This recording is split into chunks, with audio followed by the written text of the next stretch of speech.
Israel will allow a basic quantity of food into Gaza, a basic quantity, is totally and utterly inadequate. Yeah. So we must coordinate our response, because this war has gone on for far too long. We cannot allow the people of Gaza to starve. This was British Prime Minister Keir Starmer speaking today in Parliament, a day after he and his counterparts in France and Canada issued their strongest words against Israel yet, vowing to take concrete actions, promising targeted sanctions. Quote, "We will not stand by while the Netanyahu government pursues these egregious actions." These are strong words, but what do they mean in practice? Today, we began to see what the UK was willing to do: suspend trade talks with Israel, summon the ambassador to number 10, and sanction far-right Israeli settlers. This was the Foreign Secretary David Lammy. The Honourable Lady seems incapable of offering any serious criticism about the egregious actions by the Netanyahu government, unlike many honourable members, on her own side. I think the whole House should be able to utterly condemn the Israeli government's denial of food to hungry children. It is wrong. It's appalling. Will she condemn it? On this side of the House, we are crystal clear. What is happening is morally wrong, unjustifiable, and it needs to stop. Crystal clear. Those are very powerful words, and in fact, the clearest moral stance that we have seen from this government since October 7th. But how far is it willing to go? For one thing, all three countries, the UK, France, and Canada, are accused of not only supporting the war in Gaza politically, shielding Israel abroad, and shutting down debate at home, but they have also been actively arming the Israeli military. Despite announcing it had cancelled 30 arms exports licenses to Israel back in September, the UK government was in court earlier this month, accused of failing to disclose ongoing shipments of F-35 parts, vital in Israel's high-tech bombing raids in Gaza. Will these now be off the table? One lawmaker, a conservative Tory MP, Kate Malthouse, wasn't convinced. Madam Deputy Speaker, the anger and the outrage of the Foreign Secretary is appreciated by us all, and I sense that it is genuine, but he knows as well as I do that the Israelis couldn't give a damn what he says in this chamber, or indeed for the statement. And as he will know, since that statement is issued, dozens of Palestinians have been killed, and there have been voices of defiance from the Israeli government. Now, the statement mentions the taking of concrete action. I'm not quite sure what the trigger for that is, and many of those in this chamber have been trying to spur the government into taking action over the last few months. We've tried anger and outrage and got nowhere. We've tried shaming ministers into action and got nowhere. So maybe we need to beg. Does the front bench need us to beg for the lives of those Palestinian children before they'll trigger this concrete action, whatever it might be? I'm begging the Foreign Secretary to pluck up all his moral authority and courage, stand up in government against the blockage in Downing Street, and please try to save these children's lives as soon as possible. Now let's be clear. The situation in Gaza is unimaginable. It is grotesque, difficult to process, but it has been this way for a long time. So why now?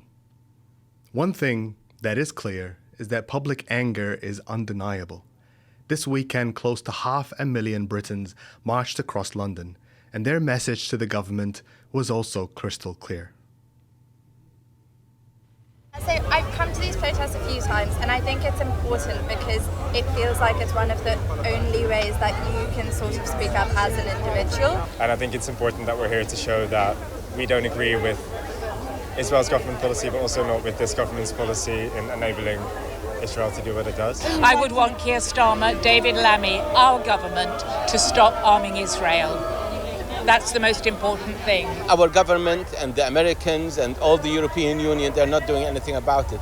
I think we want people to listen, we want the MPs to listen, we want Starmer to listen. People put trust in the Labour Party, a lot of us didn't, but we want there to be change. We want the UK to stop arming Israel, stop sending fighter jets over Gaza. From the very beginning, from October 7th and much earlier than that, there has been a vacuum of leadership. While actors, musicians, health workers, and everyday people were risking their careers, some risking prison, to call for Palestinian dignity, for things as simple and mundane as a ceasefire, aid, food, and safety for vulnerable people, their leaders have had their tongues tied. At best, they have said nothing. At worst, they have been essential partners in an ongoing 19-month-long genocide that we are all watching day by day, minute by minute, and told that nothing can be done. So are we now seeing, finally, a change? And is it enough?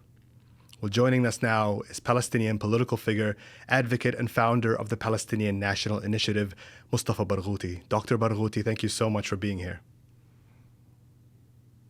Thank you. Good to be with you.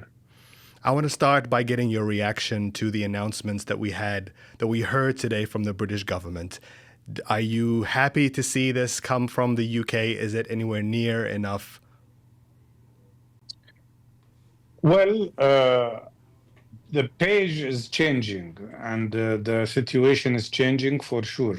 The whole world now is up in arms, horrified by the continuation of the genocide, the ethnic cleansing, and the very clear intention of total ethnic cleansing of all the people of Gaza by Israel, and as well as starvation. So the picture is clear. The huge public demonstrations all over the world are moving forward. 500,000 in London, 100,000 in Holland, which is the largest demonstration in 20 years. Now, what the British foreign minister said is a step forward, but it's not enough, because the United Kingdom should declare complete and total block or stop of all kinds of military cooperation with Israel. The British airplanes still fly over Gaza, spying on the Palestinians, providing information to Israel. The United Kingdom still allows export of military equipment to Israel. Today, they declared they are suspending the discussion of a free trade agreement. That is good. But what we need is now full-fledged sanctions on Israel. And sanctions not only on a number of settlers, but sanctions on all of Israel till it stops. The only European country that went far enough up till now is Spain, which declared not only that Israel is a pariah genocide state, but more than that, they declared that they are cutting off all economic interaction with Israel. That's what we need now. And every minute that passes, we lose more children, we lose more lives, we lose more people. The destruction is beyond description, and time has come for the whole world to stop this mad fascist government in Israel. And time is really of the essence, isn't it? When you think about what the UN chief said, 14,000 babies are going to die within the next 48 hours. You are yourself a physician by trade. Just how bad is the situation right now in Gaza? It's absolutely bad. Already 200 children died because of starvation. 70,000 are on the edge of death because they're suffering from severe malnutrition. But more than that, Israel is not allowing vaccines into Gaza for 80 days now, which means Israel is provoking a biological warfare by provoking epidemics. We will very soon see poliomyelitis spreading, diphtheria, tetanus, probably measles and typhoid, and that is very dangerous because it can kill so many children whose immunity now is very low because of the malnutrition and because of lack of vitamins and lack of medications and lack of everything. So it's a very dangerous situation. So many people will die from diseases, from starvation, and from the terrible bombardment that doesn't stop. Our colleagues, I've been talking to our colleagues this morning, and these doctors and nurses told me, we don't know where to go. The bombardment is coming from everywhere. We go east, there is bombardment. You go west, there is bombardment. North, the same. South, the same. Where shall we go? There is no safe place. And they are not only using airstrikes, but they are also using the totally inaccurate artillery bombardment, which is horrible. I've seen the results of these bombardments in 2014. They are absolutely indiscriminate. And the problem is that most of the people who die are children and women.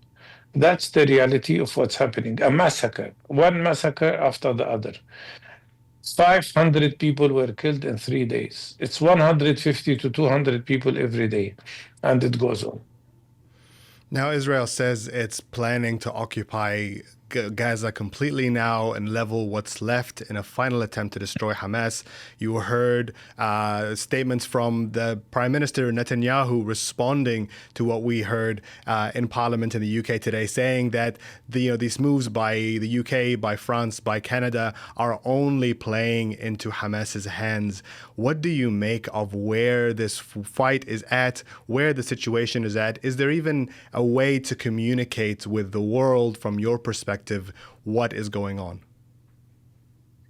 If there were wise Jewish people, they would realize that the biggest anti-Semite today is Netanyahu. Because Netanyahu, with his crimes, with the crimes of his army, with the viciousness of these crimes, is provoking anti-Semitism worldwide. Because people are sick and tired of this behavior. And Netanyahu speaks about when he accuses his closest allies, France, Britain, Canada, maybe soon the United States, of supporting Hamas. That tells you that this is a madman, no less mad than what Hitler was at one point of time during the Second World War. He's crazy, he's losing it, but he continues the crimes. And now he is in an endless path because he will not be able to get back. He knows very well that if he stops the war, his government will collapse and he will go to jail. So this man doesn't care neither about Palestinians or Israeli lives. He cares only about himself, and he has become total hostage to Smotrich, Ben-Gvir, the fascist Israeli ministers, which also, don't differ from him because he's also behaving as a fascist. So it's a very serious situation, but now the outcry to everybody, not only to Europeans, but also to Arabs, to Arab countries, to Arab governments that normalized with Israel, that they should now stop this normalization. They should boycott Israel.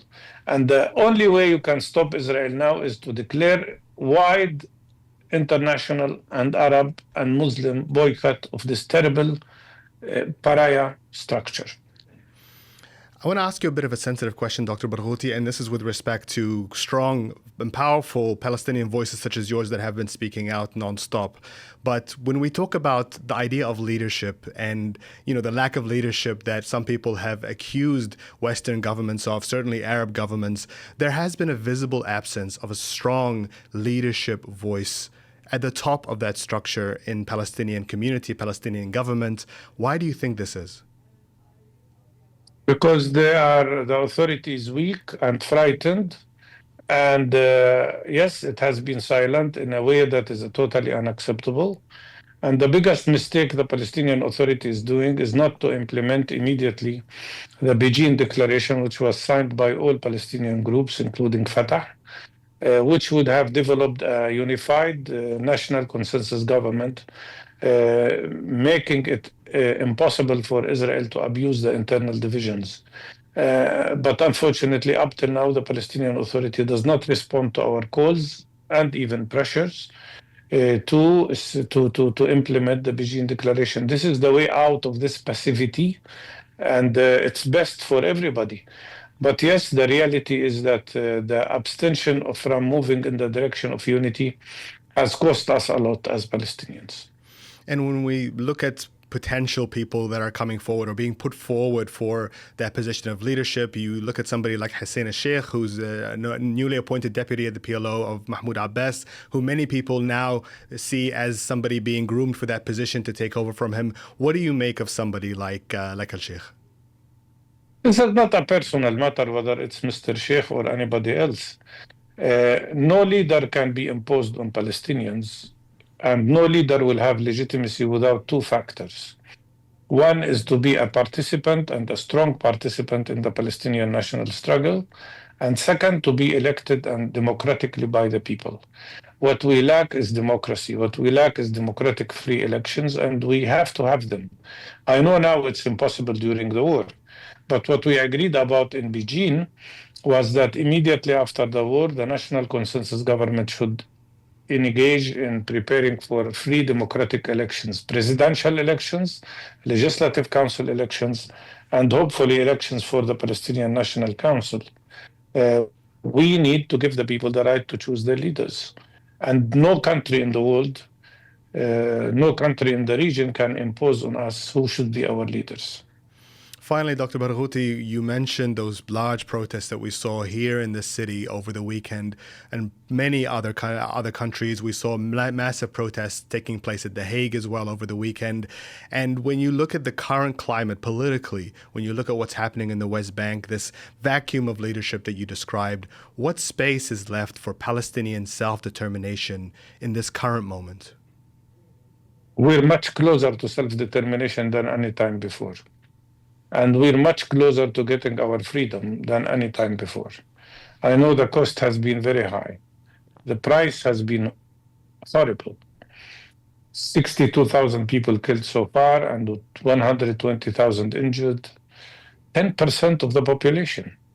If this had happened in the United States, you would be talking about 33 million people killed or injured within the ranks of 19 months.